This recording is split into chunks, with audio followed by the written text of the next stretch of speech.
Hello everyone, welcome to sweet memories. Upcoming రివ్యూలోకి వెళ్ళిపోదాం. అమర్ ఆకాష్ కోసం బస్తీ, స్లమ్ ఏరియా అన్నీ వెతుకుతూ ఉంటారు. ఆకాష్ మాత్రం రణ్వీర్ దాచిపెట్టిన ప్లేస్లో ఉండేసరికి రణ్వీర్ అమర్కి కాల్ చేస్తారు. హలో అమరేంద్ర, నువ్వు నా కాల్ గురించే వెయిట్ చేస్తున్నావని నాకు తెలుసు. నీ కొడుకు ఆకాష్ నా దగ్గరే ఉన్నాడు, కావాలంటే వాడి శ్వాసని విను అని ఆకాష్ దగ్గర ఫోన్ పెడతాడు. ఇంకా ఆకాష్ పాపం ఊపిరి చాలా కష్టంగా తీసుకోవడంతో అమర్ ఒక్కసారిగా షాక్ అయిపోతారు. రేయ్, వాడికి ఏమైనా అయ్యిందో నిన్ను అని అంటారు అమర్. చూడు అమరేంద్ర, నేను నీకు సింపుల్గా ఒకే విషయం చెప్తున్నాను. నీ కొడుకు ఆకాష్ బ్రతకాలి అంటే నా కూతుర్ని తీసుకొచ్చి నాకు అప్పచెప్పు. అప్పుడు నీ కొడుకుని నీకు ప్రాణాలతో అప్పచెప్తాను. నీ కొడుకు ప్రాణాలు ఉన్నా పోయినా నాకు ఎలాంటి నష్టం లేదు. నీకింకా గంట మాత్రమే టైం ఉంది, అందుకే నిర్ణయం తీసుకో అని కాల్ కట్ చేస్తాడు రణ్వీర్. ఒక్కసారిగా అమర్ అయితే షాక్ అయిపోతాడు.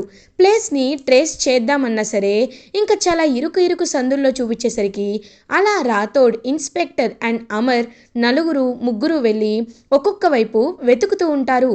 ఇది ఇలా ఉండగా బాగి అమర్ చెప్పారు అని ఇంటికి రీచ్ అవుతుంది.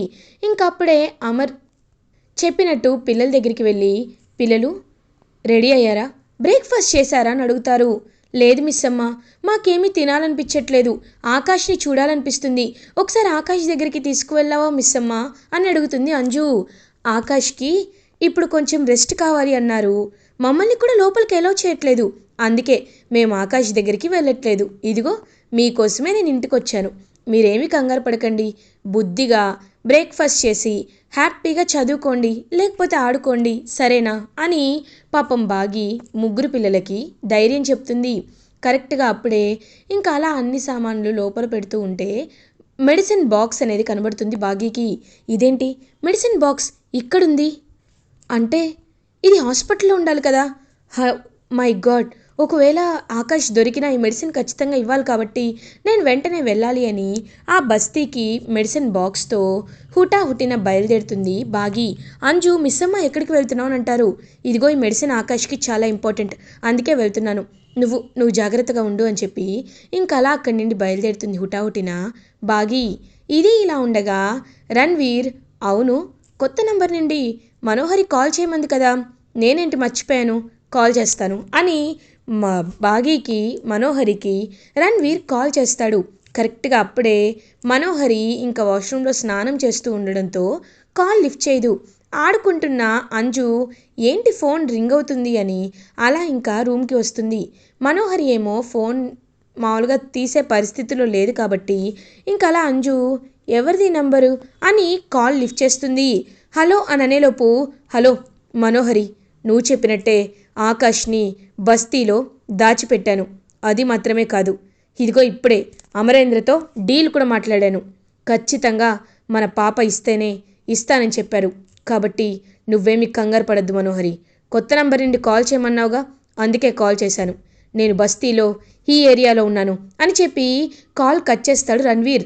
ఒక్కసారిగా అంజు షాక్లో ఉండిపోతుంది. ఇంకా వెంటనే అంజు అలా వెనక్కి తిరిగి చూసేసరికి అక్కడ మనోహరి ఉంటుంది. ఏ అంజు, ఏం చేస్తున్నావు, ఫోన్ ఇవ్వు అని అంటుంది.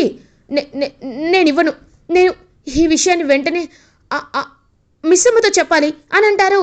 హేయ్, ఏ విషయం చెప్తావు మిస్ అమ్మతో, ఫోన్ ఇస్తావా ఇవ్వవా అని అంజు చేపట్టుకొని గట్టిగా లాగుతూ ఉంటే అంజు పరిగెత్తుకుంటూ వెళ్ళి పాపం బాల్కనీలోకి వెళ్ళిపోతుంది.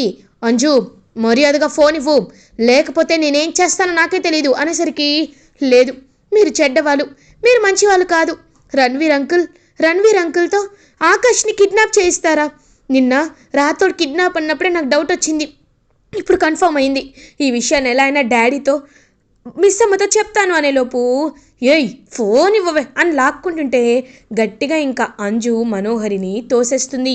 ఒక్కసారిగా బాల్కనీలో నుండి కింద పడిపోతుంది మనోహరి.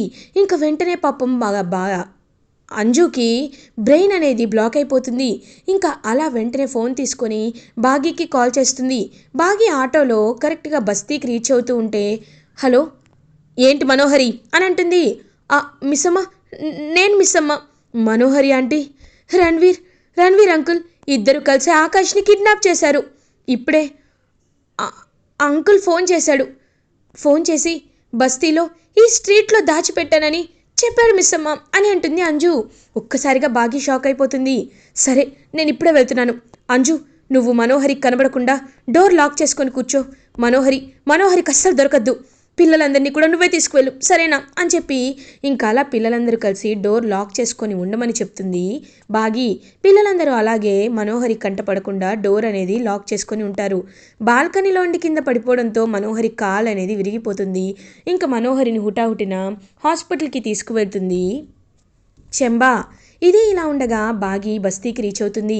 ఏవండి ఏవండి అని పరిగెత్తుకుంటూ వెళ్తుంది. ఏమైంది బాగి అనేసరికి, ఏవండి ఈ స్ట్రీట్లో ఉన్నాడని నాకు ఇన్ఫర్మేషన్ వచ్చిందండి అనేసరికి ఇంకా ఇద్దరు కలిసి స్ట్రీట్కి వెళ్తారు. అలా రణ్వీర్ వైపు చూస్తూ ఉంటారు. ఒక్కసారిగా రణ్వీర్ వాళ్ళని చూసి షాక్లో ఉండిపోతాడు.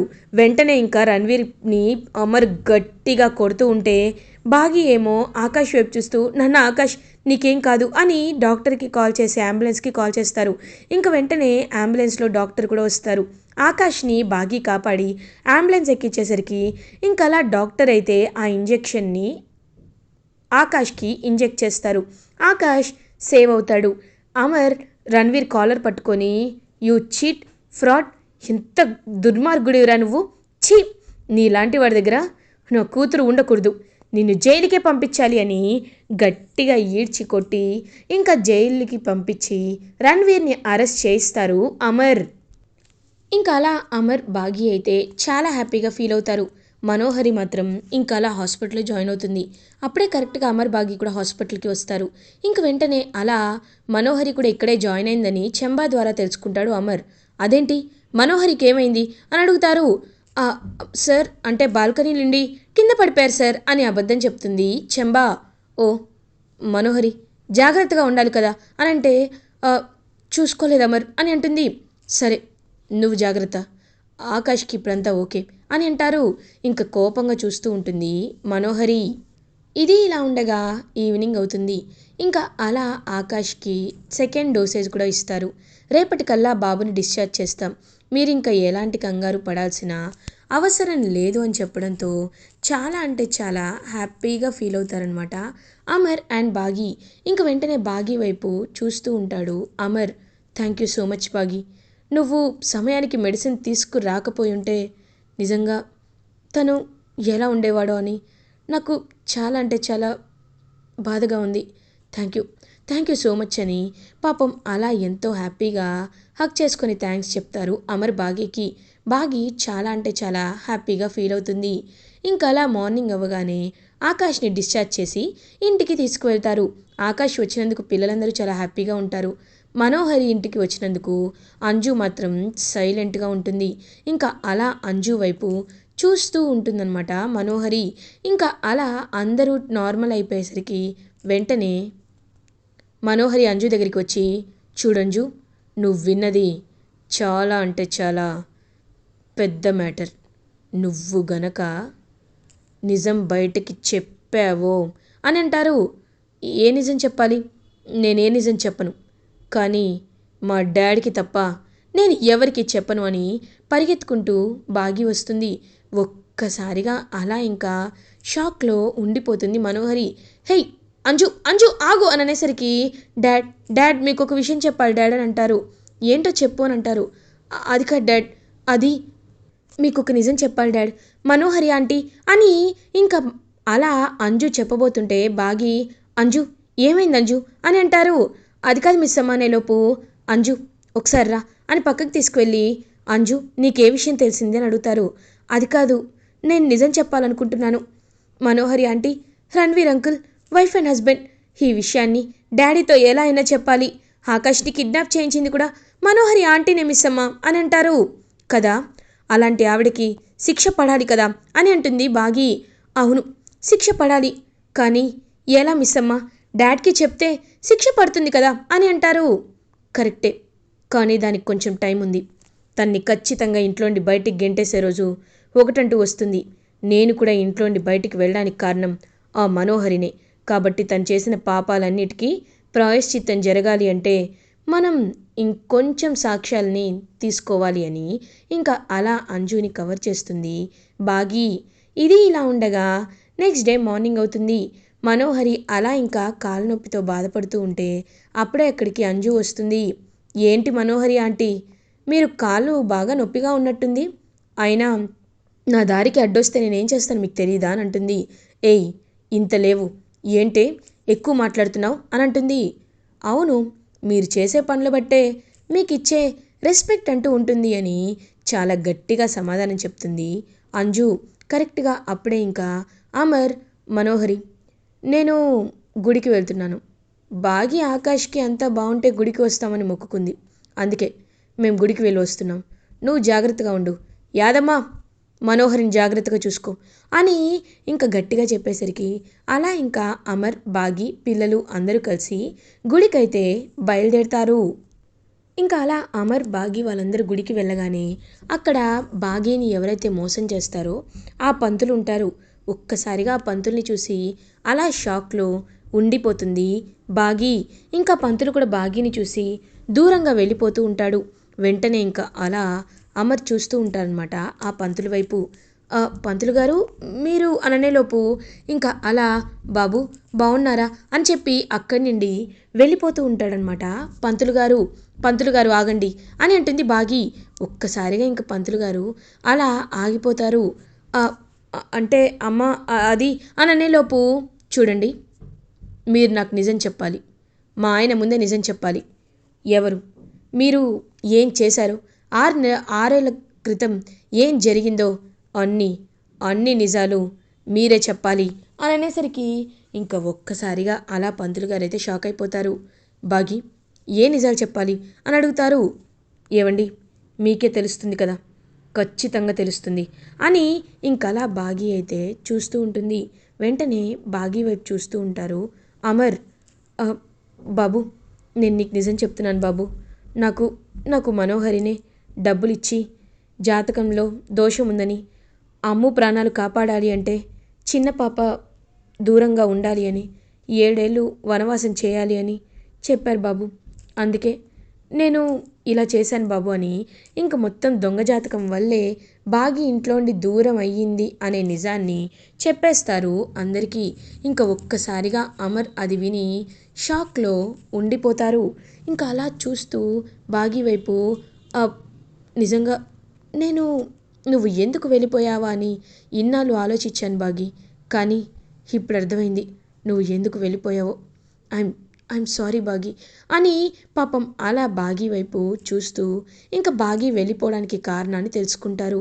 బాగి, ఇప్పటికైనా నాకు నిజం చెప్పు, నా కూతురు ఎక్కడ బాగి అని అడుగుతారు. ఇంకా వెంటనే అలా బాగి చూస్తూ ఉంటుంది. అది మన కూతురు మన ఇంట్లోనే ఉందండి అని అంటారు. ఏంటి, మన ఇంట్లోనే ఉందా అంటే తను అననేలోపు, అవును, తను మన బుజ్జమ్మే అని చెప్పడంతో ఒక్కసారిగా అలా ఇంకా అమర్ షాక్లో ఉండిపోతారు. అంటే బుజ్జమ్మే తన పాప అని తెలుసుకొని అలా ఇంకా షాక్లో ఉండిపోతారు అమర్. వెంటనే ఇంకా ఇంటికి వెళ్ళి అక్కడే ఉండి పాపని చూసి పాపని ఎత్తుకొని బుజ్జమ్మ అని పాపని ఎంతో హ్యాపీగా ప్రేమగా దగ్గరికి తీసుకుంటారు. అమ్మా, ఈయన అని అనేలోపు, అవునమ్మా, ఈయనే మీ నాన్న అని అంటారు. అంటే ఈసారే మా నాన్నగారా అని పాపం ఎంతో అంటే ఎంతో హ్యాపీగా ఫీల్ అవుతుంది బుజ్జమ్మ. ఇంకలా బాగీని అండ్ పాపని తీసుకొని ఇంటికి వెళ్ళి ఎంతో అంటే ఎంతో హ్యాపీగా అల్లారు ముద్దుగా పాపని చూసుకుంటారు అమర్. ఇలా ఎపిసోడ్ ఎండ్ అవుతుంది. ఫర్దర్ ఎపిసోడ్ రివ్యూస్ ముందుగా మీకు కావాలి అనుకుంటే మా ఛానల్ని సబ్స్క్రైబ్ చేసుకోండి. Thanks for watching.